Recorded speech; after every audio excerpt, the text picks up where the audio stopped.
안녕하십니까. 한국기독교 이단상담연구소 박형택 목사입니다. 오늘은 이단들이 왜 성경 중에 유독 요한계시록을 이용하여 사람들을 미혹하는 것인지에 대하여 살펴보도록 하겠습니다.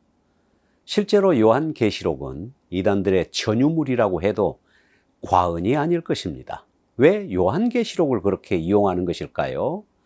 제가 판단하기는 한국교회 많은 성도들이 요한계시록에 대하여 잘 알지 못하고 있기 때문에 이단들이 속임수를 쓰기에 좋은 교재가 되는 것이 아닌가 싶습니다. 많은 이단들이 요한계시록을 왜곡 해석하여 잘못된 종말론을 만들어낼 뿐 아니라 이 땅의 심판을 위하여 재림하실 예수님에 대한 말이나 단어를 가지고 교주를 신격화시키는 데 사용하기도 하고 자신을 재림예수로 사칭하기도 합니다. 통일교 계열과 특히 제예미스 정명석파와 같은 이단들은 주로 요한계시록에 나오는 숫자를 이용하여 교주를 신격화시키는 데 사용합니다. 1261, 한때, 두때, 반때, 777, 666, 14만 4천 등 숫자 노름을 통해서 교주를 재림예수로 만들기 잘합니다. 통일교 문선명은 자신을 재림주로 만들기 위하여 다양한 숫자 노름으로 1917년 자신의 생일을 재림의 해로 만들어 일치시키기도 하고, 또 JMS 정명석은 자기의 출생 연도인 1945년을 재림주가 오는 날로 만들어서 자신이 재림주라고 만들어 가기도 했습니다. 천부교 계열, 특히 신천지 같은 이단들은 예수님에 관한 용어나 또 단어, 곧 철장으로 만국을 다스릴 남자, 백마탄 자, 여자가 낳은 아이, 심판을 행하시는 주 등 이용하여 교주 자신과 일치시켜 자신을 재림예수로 만들어가는 경우가 많습니다. 그리고 어린 양 예수나 유다의 사자, 성령의 신부 등을 이용하여 안상홍 증인회에서는 죽은 안상홍을 어린 양 예수, 성령이라고 하고, 장길자라는 여자를 성령의 신부로서 하늘에서 내려오는 새 예루살렘이라고 하면서 여자 하나님이라고 주장하기도 하고, 안상홍 증인회의 교적부를 생명책이라고 주장하기도 합니다. 특히 자신을 멜기세덱의 반차를 따른 재림예수로 만들고, 심지어 안상홍이라는 이름이 계시록 14장에 기록되어 있다고까지 주장하지요.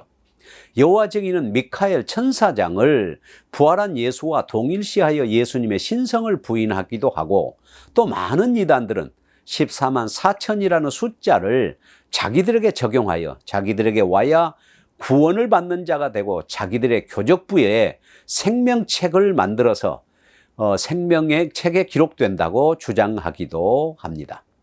하지만 성도들이 요한계시록에 대하여 조금만 알고 있어도 미혹되지 않을 수 있습니다. 저는 이단 상담을 하면서 이단들이 주로 요한계시록을 가지고 성도들을 미혹하고 자신들의 교리를 합리화시키는 것을 보면서 요한계시록을 연구하지 않을 수 없었습니다. 그래서 제가 연구했던 요한계시록을 여러 번에 걸쳐서 자세하게 알려드리고자 합니다. 자, 바로 이 책입니다. 이 책은 2012년 대한예수교 장로회 합신교단의 신문사가 운영하는 기독교 개혁신보사 출판부에서 발행한 책입니다. 이단 전문가로서 요한계시록을 연구한 결과 제가 보기에는 첫째, 주님께서 왜 사도 요한을 통하여 요한계시록을 기록하게 하셨는가 하는 이유를 아는 것이 중요하고, 둘째는 요한계시록의 주된 내용이 무엇인가 하는 것이 중요하고, 셋째는 요한계시록을 어떤 방식으로 기록을 했는가 하는 것이 중요하다고 생각이 됩니다. 이것만 분명히 알아도 이단들이 요한계시록을 이용하여 미혹할지라도 넘어가지 않을 것이라고 여겨집니다. 그러면 첫째, 왜 주님께서 사도 요한을 통하여 요한계시록을 기록하게 하셨는가 하는 것입니다. 주님은 십자가에서 자신을 죽음에 내어주사 자기 피로 세상의 모든 교회를 값주고 사셨습니다. 그리고 성도들을 죄악에서 건져주셨고 자기 백성을 삼으셨습니다. 자, 자기 피로 값주고 사신 교회, 곧 성도들이죠. 당시 로마의 핍박 속에서 얼마나 많은 고통을 당하였습니까? 사자밥이 되기도 하고 불에 타 죽기도 하고 십자가에 매달리기도 하면서 수많은 순교자들이 생겨나고 성도들은 가난과 핍박과 두려움 속에서 유리할 수밖에 없었고 심지어 숨어 살아야 하는 상황이었습니다.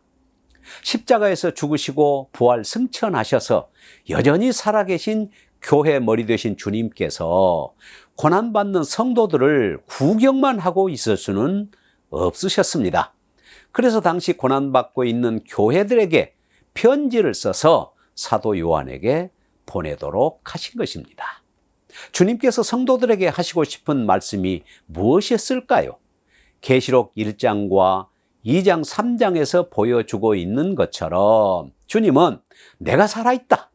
그래서 성도들의 고난받는 것을 내가 보고 다 알고 있다고 알려주신 것과 또 하나는 너희가 믿는 믿음은 결코 헛된 것이 아니다. 끝까지 믿음을 지키고 이기는 자는 반드시 하늘의 상급을 받게 될 것이라는 약속을 주신 것입니다.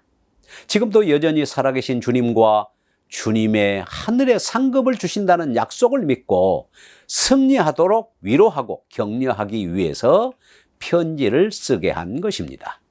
주님의 이러한 편지를 받은 당시에 고난받는 성도들은 죽음을 두려워하지 않고 끝까지 믿음을 지켰고 순교하기도 했습니다. 편지를 받은 수신자들은 당시 실존하던 7교회였습니다.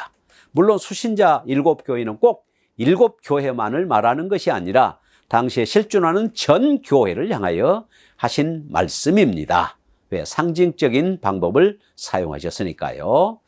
자, 그렇다면 둘째, 요한계시록의 주된 내용이 무엇일까 하는 것입니다. 주로 이단들은 요한계시록을 하나님과 마귀의 전쟁을 기록한 내용으로 만들고 있고, 그러나 전혀 그런 내용은 없습니다. 하나님의 백성과 마귀의 백성의 전쟁도 아니고 이단과 복음과의 전쟁도 아니고 말세에 일어날 전쟁 얘기도 아닙니다. 전체 줄거리 가운데 가장 중요한 내용이 있는데요. 그것은 바로 인심판, 그리고 나팔심판, 그리고 대접심판입니다. 인심판은 6장에서 기록하고 있고 나팔심판은 8장, 9장에서 기록하고 대접심판은 16장에서 기록하고 있습니다. 인심판은 하나님의 심판의 계획을 나타내고 있는 것이고 나팔심판은 경고적이고 부분적인 하나님의 심판을 나타내고 대접심판은 완전한 심판으로서 최후의 심판을 나타냅니다. 따라서 주님께서는 자기 피로 값주고 사신 하나님의 교회가 어떻게 보호를 받고 승리하는지를 먼저 확실하게 말씀하고 하나님의 대적자인 사탄과 거짓 선지자들과 그들을 따르는 악한 무리들에 대하여 어떻게 심판하는지를 정확하게 보여주는 것이 바로 요한계시록이다 할 수 있습니다. 그래서 요한계시록에는 하늘에 속하는 자와 땅에 속하는 자를 구분하고 생명책에 농명된 자와 농명되지 아니하는 자를 구분하고 하나님의 백성과 마귀를 따르는 자를 구분합니다.